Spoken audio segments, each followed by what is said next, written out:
Hello and welcome to the Chess Pit, the podcast where three guys talk about chess. And in this case, we are three guys. We are not abusing our trade description act as usual. The three of us are here. So I am joined, as always, by my good friend Phil Makepeace. Good morning. And my other good friend, Robin Sarfas. Hello. Chess was played. It was. At least two games. You missed two games? I said at least two games. At least two games. Yeah. I did miss two games. Yeah. I also missed two games. Carlson lost 3 games. Carlson did lose 3 games, which is the big news. So he wants to jump in with that bombshell. Yeah, so Carlson not on form, but I mean, like he drew a lot in the Rapid. He's only drawn 1 here, so he has been winning as well. He is still 1.5 points off the lead, but the good thing for him is that he's in tied 4th on 8.5 points. You then got Aronian 10, Basamami 9.5, Magsudlu 9. They're all just one point for one place, and he hasn't played any of them. He plays Magsudlu in the next game. One of Armin and Aronian play each other, so unless Aronian wins, they're going to take points off each other. And so, yeah, Carlson is absolutely in it.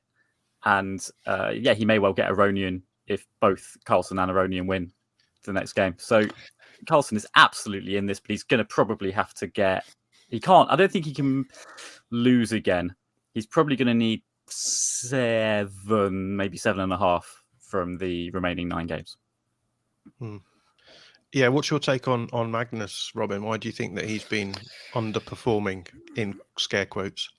Yeah, well, I mean, 2 of the games he lost yesterday were in fairly quick succession. One of them was just a kind of he got a bit, I think, like sort of, it was a very odd sort of position. He was up an exchange, I think. I'm thinking of the right game. The first one he lost.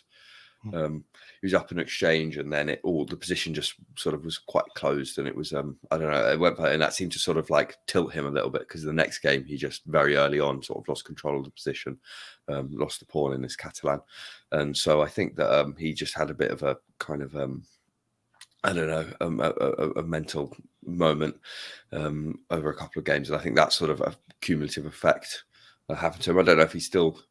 I mean, his main loss in the Rapids, right, was this end game that should have been completely drawn against Abdusatterov. So I don't know if he's just pressing a little bit too much in some of these games and stuff. He's obviously, the expectations are on him to win and stuff. I think it's kind of confounded our ideas. We thought that Nepomniachtchi would just sort of fall apart, and he's actually been very very solid. So I don't know. Like Phil says, he's still sort of in with the chance of winning it and stuff, like many of the players at the top. So his third defeat against Mamedyarov wasn't surprising for me. Mamedyarov, former world number 2, Blitz, that kind of thing happens. So but the first 2 against Bartosz Soksko, who's sub 2600, and Fedoseev is completely unpredictable. He's completely wildcard madness, but as Robin said, it shouldn't have been. I think if Carlson plays Fedoseev having not just lost to Soksko, he probably doesn't make that blunder. It was a very strange situation. Yeah, it's weird because I was following along on just the Chess 24 interface, and obviously in the Blitz it's just miles behind at times, and it just went from one position where he was winning by miles to losing by miles just in the course obligatory of Tony Miles reference. yeah, exactly. He put his king into this like weird mating net. He started sort of marching the king forward in this fairly close position with the queens off, so you normally think you can kind of get away with pushing your queen forward, but there's actually basically he was basically in a mating net. If all Carlson needed to do was get a check with this bishop from d2, and it was going to be mate. So and it's not just Magnus Carlsen who is off form at the moment. The complaints from players about FIDE continue. So Hikaru Nakamura this morning with a tweet airing his grievances about the the slowness of the COVID testing at the centre at the moment. So, Phil, I know you're a big fan of talking about FIDE. So, just So another you're going to say he was a big fan of Hikaru Nakamura there. big fan of COVID. Phil Makepeace there. Yeah, I think it's just another thing, isn't it? That where part of it is to do with the short term, the short notice move from Kazakhstan to Poland, I suspect. But equally, it's not that many people, is it? What, they've got about 200 players, maybe some operatives as well, 250. It sounds like they've just got one person doing it. Right? There's about 100. There's 180 odd in the Open and 100 women. 179, I think, in the okay, Open. so it's quite a lot. Then it's about 500 people. But it sounds like they've got one or two lines. It's like a line for bread, rather than like actually doing it at very different points in a car park or something. It sounds like there's a danger that people won't necessarily be there by 3, which, given it's 12 o'clock now in Europe, that's a long line. I mean, maybe Naka is given some hyperbole there, but not the best. Given he also makes the point that if there's the similar delay tomorrow, people might miss planes, which, given it's New Year's Eve, isn't the best thing to happen. So I don't think Nakamura or MVL, who complained earlier in the week, would be doing this publicly if it wasn't happening. Yeah, or if they Naka likes a bit of drama, but MVL, no, not so much. You get the sense also that perhaps they're sort of speaking on. There's probably a lot of other players on whose behalf they're kind of speaking a little bit. Yes. I imagine that they've taken the temperature of their peers and they're sort of saying this based on they're airing complaints which are not just theirs. I mean, it'd be easy to sort of point the finger. MVL didn't have a great tournament in the Rapids, and Nakamura has probably performed worse than expected in the Blitz, so it would be very easy to just say, well, they're sort of kicking off because they're not doing well. But I think that would probably be a cynical take. I think Naka's doing fine. If you're doing well as well, you wouldn't be airing your grievances, right? You'd just be getting on with things. So there's a sense in which you have to almost be underperforming in order to be in a position to even want to do that, right? I mean, Naka's doing absolutely fine. He finished half a point off the win in the Rapid. He's on the same amount. Yeah, he did very well in the Rapid. Now he's undefeated. He's played 27 games without a loss. Naka's doing absolutely fine. I think what he is doing, I think we got it right about how he play. We said that he'd drop off a bit. Naka seems to be getting these reasonable positions and then just not quite converting. So I think he's definitely playing below par, but that below par to be unbeaten after 27 games in this field, he's still playing pretty well. Yeah, I think he's I think against stronger players, he's getting sort of not great positions, but then he's doing okay because once it gets into time trouble, he can kind of defend them and stuff and doesn't make mistakes. And then the converse is true against players who are weaker than him, is that he'll get a sort of strong position, but then he actually can't. Like in the time scrubbles, it's not enough to do it. I think everyone's just a bit better at sort of playing under sort of speed now. Everyone's been at their computer playing Blitz for the last 2 years, so it's maybe his edge in those situations has gone slightly. He's still number 2 in the rating list because he's losing more points than Carlsen at the moment. Carlsen's losing 27 and Naka's losing 33. So, but there is a point that might come early today where, say, Carlsen loses to Marksoglu and Nakamura beats Dubov, then Nakamura will be back to world number 1 live. Yeah. There's all sorts of narratives. There was a moment in the live rankings where Carlsen hit 2900 as well. There was one of those tweets that precedes an unfortunate event where he hit like 2900 and then blundered, lost 2 games in quick succession. So I guess the other thing is that Carlsen could feasibly hit 2900 again today if he has a storming session. He'd need to win probably the lot. He's losing 26 at the moment. He needs to gain 35 points today. He'd need at least.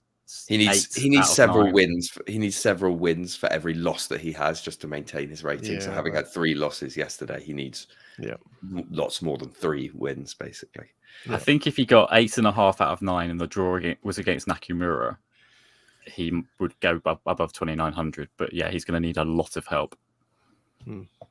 The other person we should talk about is Levon Aronian, who is performing quite well, and that's quite not really left field, but like But it's really not good expected. to see, right? Yeah.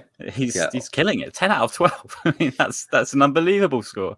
That includes a loss. He lost in round 5 to one of the Indian kids, and then it's just stormed through. 6.5 from the last 8. 6.5 from the last 7. He's beaten good players as well. So if he keeps going and say he beats Armin now and then maybe draws with Carlsen, he's not got an enormous number of the top guys to play because he's been up there a lot. So he's already played Grischuk, Duda, Fedoseev, Dubov. He's not running out of opposition, but and this is what we normally call a good thing, that you've played the lot. Whereas for Carlsen, it's a good thing that he hasn't played them, because he can still he's in charge of his own destiny, right? So that's something that's going to be a factor. But Aronian 6 doing well coming up for Carlsen. Absolutely, yeah. But I mean, these top guys: Aronian 10, Bassam Armin, a 2,700 player, but he's there in second. Mark Suglu, this Iranian teenager who he might not be a teenager anymore, but he's the one who said he was playing. He's 20 years old now, 21 years old. He was saying he trained 16 hours a day. That's also a question these days. Still Iranian. He's not still a teenager, but he was the one who said he was like training 16, 17 hours a day. And Carlsen was like, yeah, this kid should chill. And he's playing Carlsen in the first game today. So we'll see if it's worked. We're getting less of the effect this may happen over time, but in the Rapids, you definitely did get sort of the big boys by the end were all in the top places, apart from the eventual winner, Abdusattorov. You had that, whereas in the Blitz, you still got quite a few of those, quite a lot of big names who are sort of not sort of there or thereabouts at this stage. Yeah, one of the other things I've noticed is there's quite a few Russians in towards the top of this tournament. Obviously, we've talked about Fedoseev, but you've got Nepomniachtchi again. Grishuk's up there. Dubov is up there. Artemiev as well. Is there any reason for that? Just there's lots of good Russian players, I think. Like all those names, all those names you named were people who you would expect to do quite well in the tournament. So like Grishuk's been World Blitz champion a couple of times, I think. And, Artemiev is known for being excellent at time controls. Nepo obviously is a very strong player at speed, etc., etc. So I think it's just that they have a very deep squad of players, basically. Yes. Yeah, and it's not surprising to see a lot of them doing quite well. Yeah. And speaking of not being surprising that they're doing quite well, we talked about Uzbekistani kids smashing it. We have another one in this tournament. So Yakovir Sindarov, 16 years old. Good to see these youngsters coming through. What do we know of Sindarov? Not a lot. I know him as a name, but I don't know much about him. But yeah, he was leading, and then he lost 2 in a row. But then beat Svane in the last round yesterday to just sort of scoot up again to 8.5. But he was up there from the beginning again, and was just taking all of these scalps as he was going. Beat Mamajarov very, very easily. It was quite something to watch, and we'll see. I mean, this might be a thing.